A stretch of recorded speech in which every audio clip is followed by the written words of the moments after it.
What's up, ladies and gentlemen and dudes of all ages? So, I've been working on this comic recently and I figured I might as well not make a tutorial, but sort of show the process of how I draw something, just because I thought it would be way more difficult than it was when I started doing it. But basically, I just recorded the whole process. So I started out by drawing this gray drawing that you see in the background on paper, because my skills on digital aren't, I'm just doing this on my phone with my fingers, so I can't get a good concept sketch. But I can do that on paper, so I just needed that little head start. And then I start working on getting the black. I use the smallest pen that they have. I use Autodesk Sketchbook, and I make a layer over the original drawing. I make it invisible and I just sort of fill it in. I draw over it. Then of course I add in a background, which is going to be a color that's going to be used later. And of course the sky. And I've already picked out these colors beforehand. I'm not very good at choosing colors, so I can't really say how I did it or anything like that. And by the way, those black parts that I added are going to appear later. They're just on a different layer. So the way that I color in this is it's not a traditional painter sort of way to color. It's more of a cell shaded way.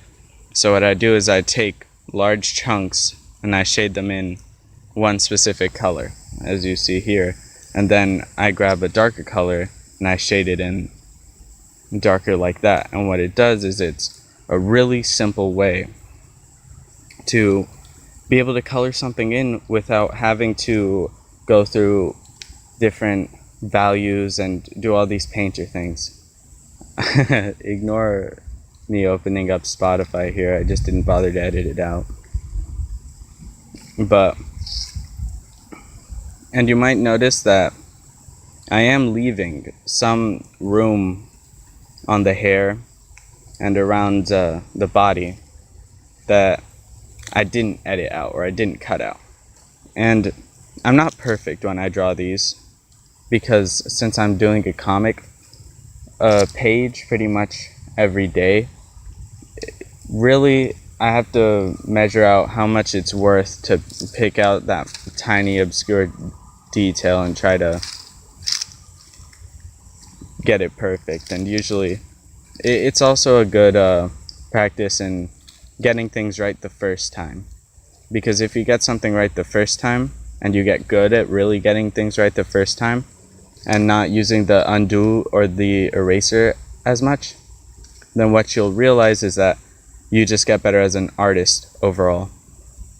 So this is what I consider the first stage of the first stage was probably getting the outline down, but this is the second stage of the drawing, where I'm just getting down large amounts of color on there, and it'll look like a lot more color is in there. Even right now it looks like a lot of colors in there, but it's really only, like you saw before, it's really only 3 colors, then 2 on the hair. So because I use the skin color and the robe color overlapping. And that's just a little trick that I learned anyway. And you're probably noticing right now that the face and hair and stuff looks at a pretty completed stage, but the body itself looks just a bit unfinished. And that's why I started working on that now. And for some reason I couldn't get the robes to fold in the proper way that I wanted them to, so I was working on that for a little while, because I can do this on paper pretty easily. I know that these characters are supposed to be in Grecian type robes that are really flowy and loose and thin, But I realized after a while that it was much more simple and much more easy to give them sort of medium thickness or larger thickness robes, because then I don't have to draw these small tiny folds and drapes. So that's what I'm wrestling with here right now, is trying to make it so that it does look thinner than thinner than it was, but also so that I don't spend a lot of time on it. Now, I drew in that wheel, and curves are some of the more difficult things to get done in this sort of app, because nobody looks at like there's no perfect circle in real life. So when you're drawing a wheel, especially if it's not straight on, you definitely can't use a tool for it. So I just kind of eyeball it, and that time I got it correct, but later you'll see I'll really struggle with getting slightly curved lines on there, and I'll use a tool for it later. But yeah, I'm just picking out details with this, just really trying to get the general big blocks of color basically just figured out in a way that looks good. And this is kind of entering the second stage, where I'm focusing on the smaller details of it. No, not yet. For now, I'm still working on getting the hands and the legs.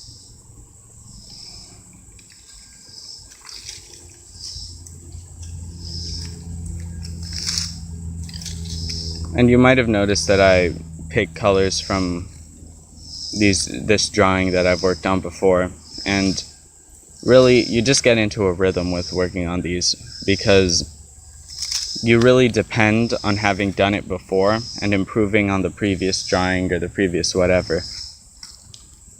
So after a while it just gets easier and easier.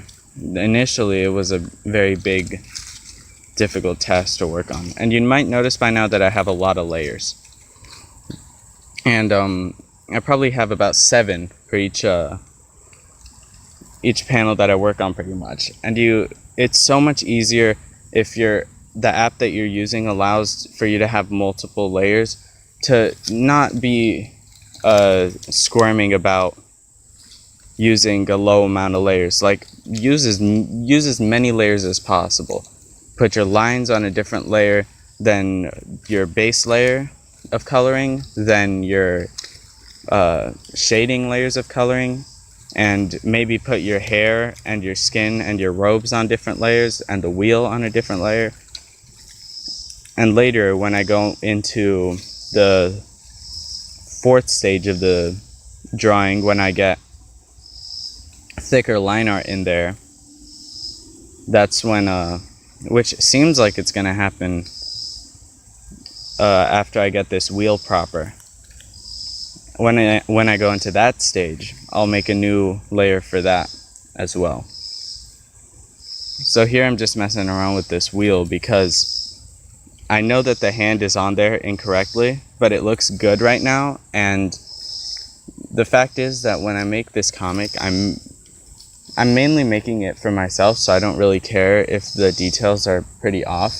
But if somebody else does read it, these drawings, they'll look at them for a half a second, maybe a second. And the truth is, they won't notice if a tiny detail in the hand is off and the wheel isn't sort of being grabbed in the proper way. So it's a big exercise in making your drawing still look good when structurally the details might be off, because very few of us can get it right the first time, and sometimes you got to get something done fast. Because this drawing, the way that I drew it, I sped it up for the video by about 8 times speed, or maybe even more than that.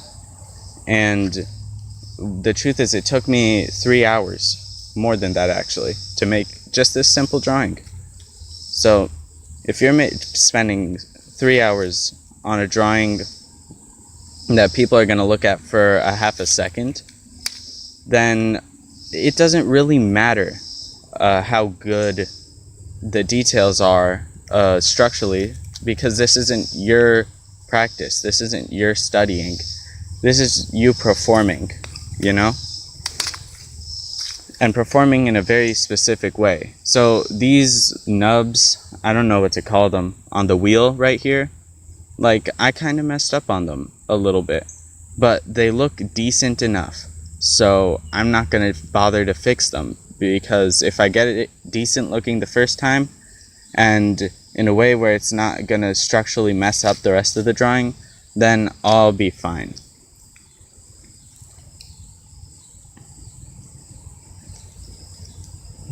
And I've been using this app for a while, so you'd think that I'd know how to draw by now.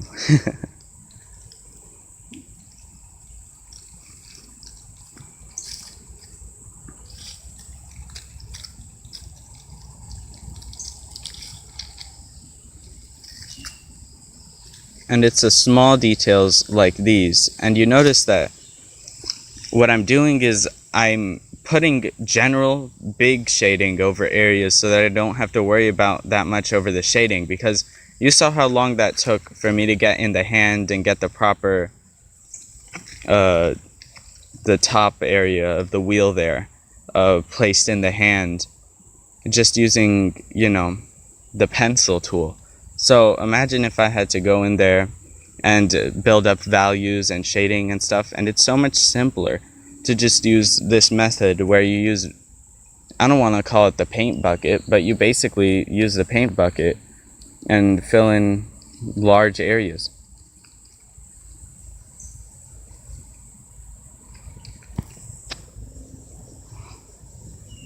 And in the end, in my opinion at least, it gives it a much cleaner look. Because in reality, we've all seen sort of the DeviantArt airbrushed type drawings where it looks like they just went ham on the airbrush tool and it looks blurry and muddy and kind of gross. I would rather have this clean, well presented looking drawing where they might notice that, hey, this guy only used 3 colors, as opposed to using like a million colors and going in and shading with black and doing all of these mistakes that would make it look like a beginner drawing. So I just finished the wheel, and I think that I'm gonna go in and nitpick a few more details. Oh yeah, so here's what I was talking about before, that right now I'm building these I don't know what to call them, but like the poles that go through the wheel. And once I color them in, I'll use a tool here for the black line that I'm gonna draw over it, because I'll realize that, well, I'll just I'll show you when I get to it.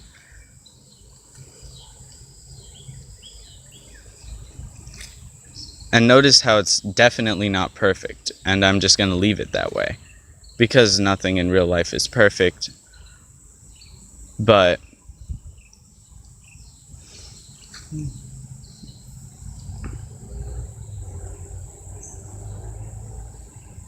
to me at least, it also, being imperfect adds an element of like coolness to it. I don't know how to explain it, but it makes it feel more energetic in a way.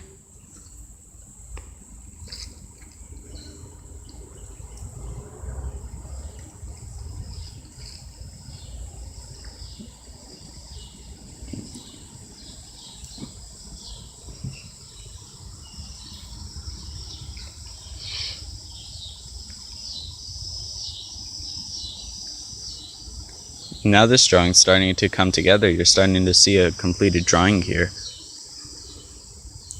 So I think that this is where I go in with the tool and try to... So I come in and I try to draw a straight line, but I realize that they have this tool, and this tool is cool here because it's like a straight line, but it's just slightly curved.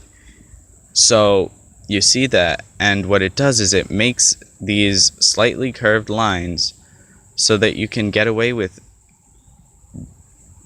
basically just making it look like you drew the line, but not having to spend like 15 minutes clicking on undo, drawing a line, clicking on undo, drawing a line.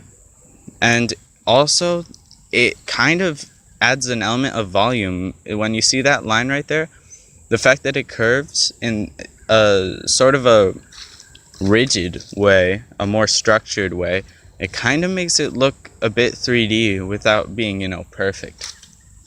So I go in and I do that for the rest of the lines. And don't get it twisted,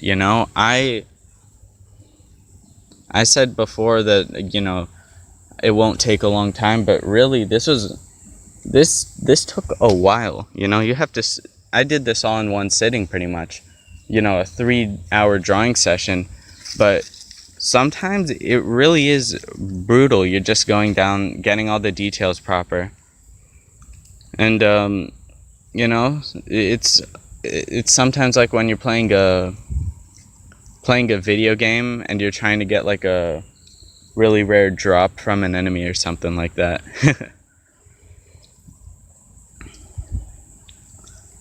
And you're noticing sometimes the curve is a bit too steep, so what I do is I just go in, I do it as far as the curve lets me, and I throw in another one. It's not the most professional way to do it, but it gets the job done.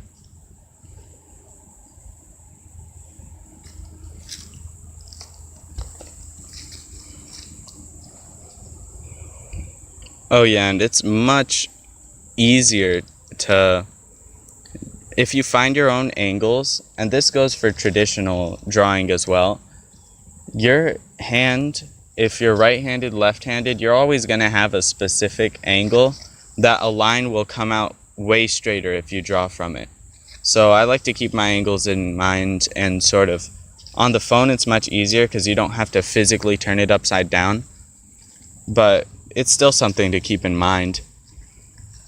And usually I like to flip my canvas around during the drawing to make sure that I'm not showing like my left-handed bias in it, and to make sure that it doesn't look wonky so that I can see it through fresh eyes. But sometimes this one was with the wheel and everything. I knew it would take a long time to finish, so I was like, I'm gonna skip over on that because I don't want to see it. Here I'm just figuring out the logistics of how that wheel would make sense, or at least make sense to somebody who's looking at it for a half a second. And I'm looking at some of these lines and I'm like, man, who drew this? Ugh, this is garbage, but sorry, what can you do?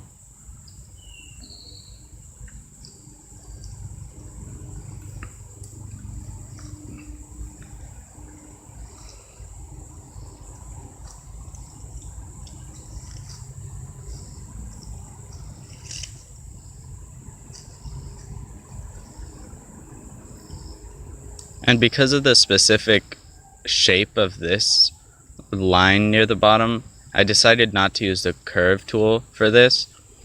And I figured it would just be easier since it's a pretty small line anyway, so I figured it'd just be easier to use my pencil tool for that. And I keep calling it the pencil tool. It's not the pencil tool, it's just the smallest brush that they have. It's like the Copic multi-liner, that's what they call it.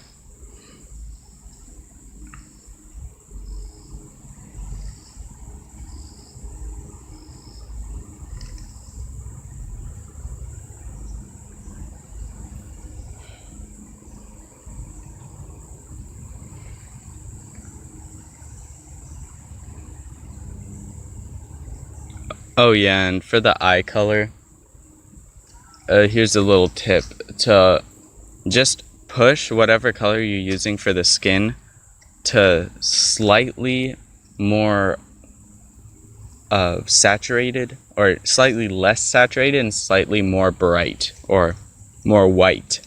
So more dull and more white, and it'll give it this look of being white, but in reality it's gonna be like you can see it now, it's kind of like a more grayish color, or more yellowish. Depending on the skin tone, it'll be different. But it'll blend in better, and it won't look as jarring as if I had just plain white out there. But I did use straight black for the eyes, which is something I don't normally do. But for this chapter of the comic, I was using straight black lines and black backgrounds, when usually I would use an off red or blue. But I already used those colors and I wanted to switch it up.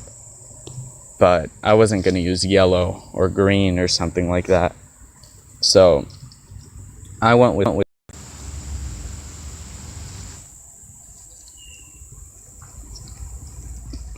But yeah, here I'm just fixing details on the hands, and I'm realizing that I'm on the wrong layer.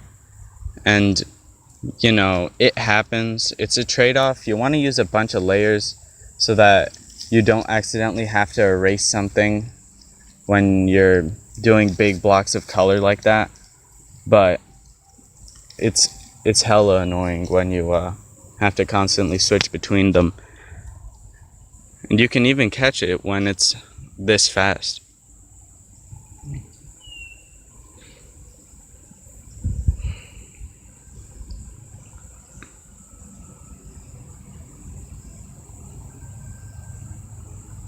And really, I'm not even teaching you anything in this, because honestly, the only reason that I'm as good as I am with drawing this is because of the fact that I put a lot of effort into learning how to draw initially in traditional, and that's why at least some of my skills were translated into digital. But you know, this is my first attempt at doing a digital, you know, doing digital drawings pretty much, and my tools aren't the greatest, but I still was able to come up with something that looked pretty decent. So I guess the point of this would be to tell you or give you the message that you don't really even need a drawing tablet or like Photoshop or some app. You really just need a Autodesk sketchbook on your phone, which is free, and you can produce a drawing of this quality if you've been, you know, studying your fundamental, your clothing folds, you just have a general knowledge of certain things, because most of the knowledge is already out there on the internet. So finally, I enter the fourth stage. After nitpicking is when I go in for the larger, more bold outlines, and I'm using the chisel tip pen for this one. But last chapters I was using the I forgot what the pen is called, so just forget I said that. But I'm using the chisel tip pen because it has a nice cool sort of, you look at this with the oranges and the purples and the browns and the harsh black, it really almost gives it like the old sort of Japanese comics, like a vibe similar to that one. And I could have done more at the end, but I didn't feel like it, so there we have it, the completed drawing.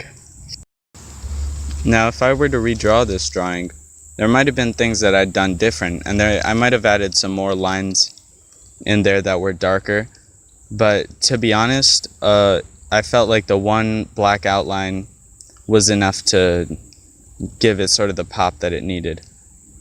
And so anyways, I hope that you enjoyed this. If you didn't, then leave it a dislike, and see you later, I guess.